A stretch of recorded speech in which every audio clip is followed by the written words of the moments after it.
Yo, what is going on, everybody? So today I wanted to go over a very important topic, and you guys have probably heard me go over this a plenty amount in these streams. But I still want to just kind of hammer this down because again, what's the problem with going over info multiple times? It's definitely going to help us memorize, have some good muscle memory. But what I like about this is it's all about basic levels, and I think anybody can look at basic levels. But my favorite aspect of this is that it's a level that's used every single day. It's a level you're going to have every single day. So it's something that's consistently either going to happen or not happen every single day. So it's a trade you can definitely look for a lot. That's what I like about it. So it's going to pop up a lot, but again, this is just a retest example of the current day open. This is actually from today, July 1st.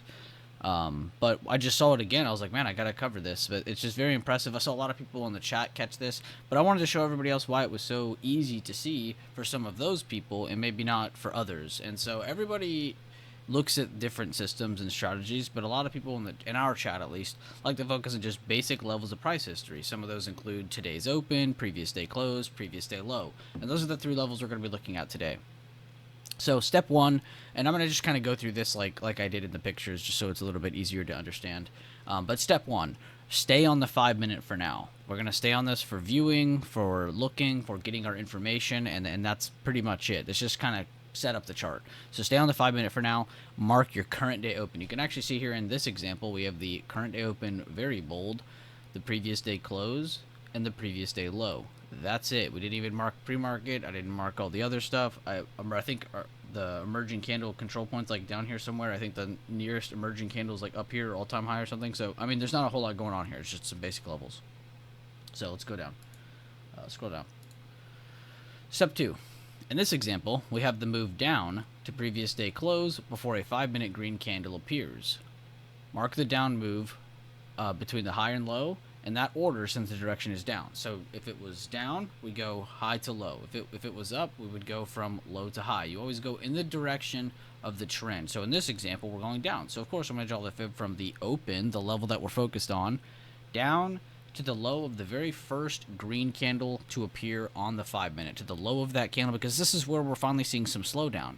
Now, this is where this comes into play. Now, not every time is price going to come perfectly back to here. A lot of the times price wants to come back to today's open and show the true strength of who's in control. If buyers end up closing over it, a lot of the time we assume buyers are in control. A lot of the time we see a rejection or a loss of that, then we have to assume sellers are still in control if, of course, price has been trading underneath the today's open. In this example, it is. So that's, of course, why I'm saying it like that. But we get our open. We get the low of that move, and this is where that big dotted line is coming from, and it's giving us the 65% level, and it's giving us this 50% level. This is what we call the golden pocket region. This is what, at least I'm calling it in this example here. And this is very important to us because this area, or region, as you'll hear me refer to, is where a lot of that kind of hidden control can come in. So it's going to be very obvious that at today's open, if they close above, it can be more bullish than bearish and vice versa. But you could say the same thing in this region. This is kind of a good region you can use for that exact same conversation of control. You know, if we end up holding under, we have to assume we're still bearish considering we fell under today's open and maybe some other important level. In this example, of course, we're doing the today's open. So here, and we're still on the 5 minute, we have yet to move away from this. So we have our fib, we have our info, we're still looking at this, we see prices coming back up, awesome. Zoom down. Step three, highlight the golden pocket region. This is our control point area for current trend. I never see enough people highlight this. I want to start seeing more of you highlight it. Don't just look at one, don't just look at the other. It's an entire area together that we're looking at. Now, yes, the true golden pocket is between 61 and 65. We're just marking the full extent of that, but why not include that halfway point? I mean, it's close enough. Might as well include it and kind of think it as an area. Of course, if we see a high and lower high, then of course we can assume it's still bearish. If we see a low and a higher low hold that area, then we have to assume it's a little bit more bullish than bearish. That's simple. That's it. We're not going to make it any more complex than that. And we're still on the 5 minute. Step four, move to the 1 minute, because now we have our fib set up. There's no reason to continue looking at the 5 minute because we have just moved on from having our info. We have our level set. We had a move down that moved away from there, so we have a good sizable move to kind of look forward to. And then seeing the fib drawn now, we're looking at this region. So now we just need to see, can price come up or is it going to keep falling under that previous day close, of course, at the moment of this candle. Now that we're moving on to the 1 minute, because we have all of our information set, we can start looking for any kind of trade that might pop up. We can look to see what kind of control happens around this area and around today's open and around previous day close. Because again, these are the 3 main areas we're kind of focused on for the day. Step 5. Watch for entry and golden pocket or rejection of the golden pocket to catch the higher low or lower high of a trend from the current day open. So what does all that mean?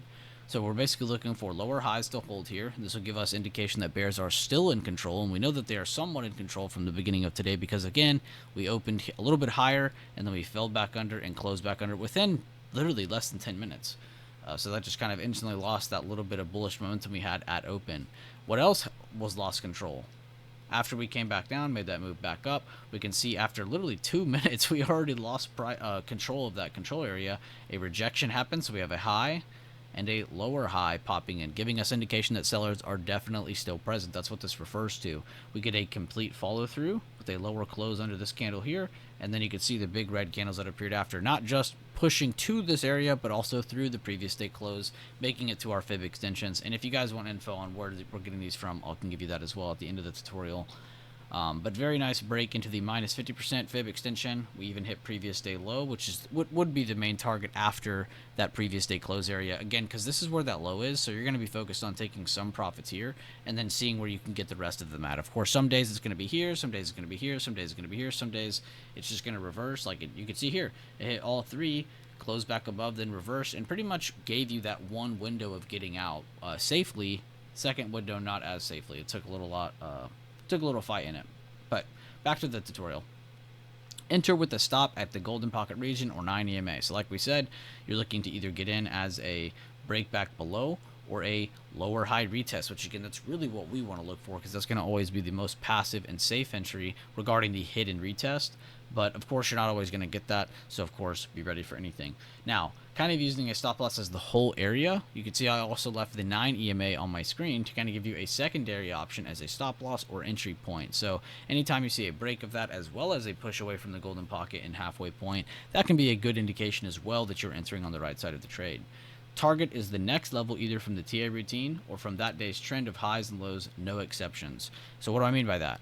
We're pushing away from this. Where are we taking profits at? Well, we literally just held a low and a little bit of a meaty low right here, right? So we should have a little bit of an area where taking profits should be somewhat relevant. So getting out some of our position here, seeing that it's breaking lower, and then understanding, okay, well, we have fib extensions, we have previous day low, we have other levels that we're looking forward to on our chart. So if we get to those, we'll take profit at those as price reaches it. I don't care if you're waiting for the candle close. When you're taking profits, get out when it is reaching your target. I don't care how much further it closed below. You shouldn't either. We're not worried about that. You're worried about getting out of your trade after it's been working. So good job on that. And I like this example a lot. And then our last couple pictures here. And just kind of some other notes on the side here. Study the price action and trend near this area every day, not just when it's breaking current day open, and this might be the example today, but anytime you draw a fib and you're looking at this area as a whole, study the price action that's happening here, not just, what's this candle? Don't just look at the top candle. Don't just look at the reversal candle. Don't just look at the big red candles falling through. Look at everything as a whole. What really happened here? You can see lower highs were really in trend the whole time after we broke that today's open. The area away from that day's open, the retest area, after we fell, caught support, moved back up, we can see the calculated area, the golden pocket region, the 50% up to the golden pocket region. We can see that this would be a hidden area of control. So they did stay under today's open, and then they made another lower high, and they're also rejecting another important area. It's not just a random area. And is it going to be this apparent every day, every time we see this? No, sometimes it's going to be ugly. But if it doesn't look like this, then we shouldn't be touching it, right? If it isn't apparent to us, if it isn't, super easy to see, if it isn't, right there in front of our faces screaming at us, then we shouldn't be a part of that trade. We can definitely study this without trading it many, many times. There's no problem with that. You shouldn't have to take every single trade every time you see it pop up. Then, of course, our last picture here. You can even recreate this method over any level or breakdown/breakup of a level or important area. So just kind of, giving you that extra confidence that you can use this method on any level break. We're just going over the current day open because that's my favorite level, and it's a level that's going to be very active every single day. Is it gonna give me the trade every single day? No. But a lot of the time it is going to be coming from that today's open, or at least coming from one of these important levels like our previous day close, our previous day low. But as you can see here, though, if you kept that fib here, so from that today's open where they fell here, caught support, moved back up, and we drew that fib right here from the previous example, you can see if you go from that area where we broke further again and caught support, just like we drew the fib from here to here, you can actually see before they caught support and then moved back up, they actually end up giving us a secondary trade here as well. So even if you didn't catch this first, of course, this is the better move because it happened and there wasn't any buying happening in between this. So it actually made for a very good move very quickly. This one, on the other hand, moved down as well and hit the same level, but it wasn't as quick. So of course you wouldn't have made as much most likely on those options, but you still would have done great. Don't get me wrong. I'm not trying to like dissuade anybody from that. But what I'm trying to get at, though, is you have the same trend here. You know, we talked about how we have lower highs breaking important levels like current day open, the fib range. You can see down here, it's the same thing. You know, we get up above it. Yeah, great. They're looking for a full retest like most people would look for. And then we get a high, a lower high. So the highs change now. We're at lower highs again. And they start breaking lower again. So before they've even made it to the halfway point, they've already shown you just in these few candles here that the lower high and lower low trend is still intact from the current day open break. And you're under previous day close. And you're under the next fib range. So there's like a lot more tacking on the 5 minute. I'm sure you're under the 9 EMA. So I could also tack that on top of it as well, but I'm not going to do that because we didn't back test it yet. But I'm sure it is under it. But as you can see though, they end up getting a further breakdown. They end up making it down to previous day low again. They make it down to the low of that fib. And then we end up stopping there and end up making a good low. And I don't know what happened after that. I haven't looked. I'm sure we can go look later on. But overall, this is what I wanted to talk about, was just the power of the current day open. Because this kind of trade, this kind of breakdown happens all the time. And here are some rules for anybody who might want to jot these down themselves instead of just staring at the charts and, you know, the notes I gave here. It's the same notes here. I just spread them out a little bit better with examples. But please, go through this stuff. I hope you actually had fun with this video. I hope you guys enjoyed this topic. I know it's something I talk about a lot, but it really is that important to me, and I hope it becomes that important to you as well. At least on your trading journey, because again, this is a very powerful trading opportunity. It just doesn't pop up all the time. It isn't something that's going to happen every single day, but it's weird though, because it does almost happen every single day. You know, I try to be passive and not be like that, like misleading kind of person, but I'm not joking. Like this is a trade style that pops up a lot of the time, and a lot of people, I see some people even in the trade floor of our chat, and they'll even be confused, like, how are you guys all seeing this? You know, a lot of the time, guys, it's just as basic as that, drawing a fib away from a level. You know, it's just think about momentum. So price broke down and caught support here. Okay, of that drop, we're looking at a calculated area, hence the 50% to golden pocket fib, and we're going, all right, of this calculated area, are we bearish or bullish? That's it. That's all we're looking for. That's it. Anything else beyond that, I don't care. It's extra noise. It's just going to confuse me. It's going to make my trading plan a lot more complex, and it's going to make it a lot harder to follow. I don't care about that. I just want to follow the simple, easy stuff. And that's what we're trying to do here, is just follow the simple, easy stuff. It's not always going to be easy to trade, but if we can make it easier, it can definitely be a lot smoother of a journey. So again, making sure you guys stick to that 5 minute, scroll down to the 1 minute rule. Because again, if you're going to stick on the 5 minute like we have in the past, you're going to miss a lot of these trading opportunities. You would have missed this for sure.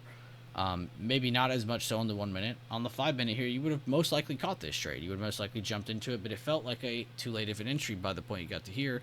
On the 1 minute, and this is why we switched down to that 1 minute, and this is why I totally don't mind when you guys switch down to the 2 or the 3 minute either, because those in-between opportunities are great. If you're switching to the 1, the 2, or the 3 minute after looking at a 5 or a 10 or a 15 or a 20 or a 30 minute chart, you know, a bigger time frame, zooming down to a smaller time frame to actually take the trade, I think that's a beautiful method, and you should stick to doing that. Anything else, you know, I'm sure it's fine. I'm sure it's been back tested, but I just really have found a lot more consistency in this, and so has a lot of my better traders in chat. But guys, sorry for rambling so long. I hope you guys enjoyed this content. I hope you guys enjoyed this video. And I hope to see more of you guys taking control of the current day open and just marking those fibs and looking for those hidden retests. I hope to see more of that as well. But guys, I'll see you on the next one, and thank you again.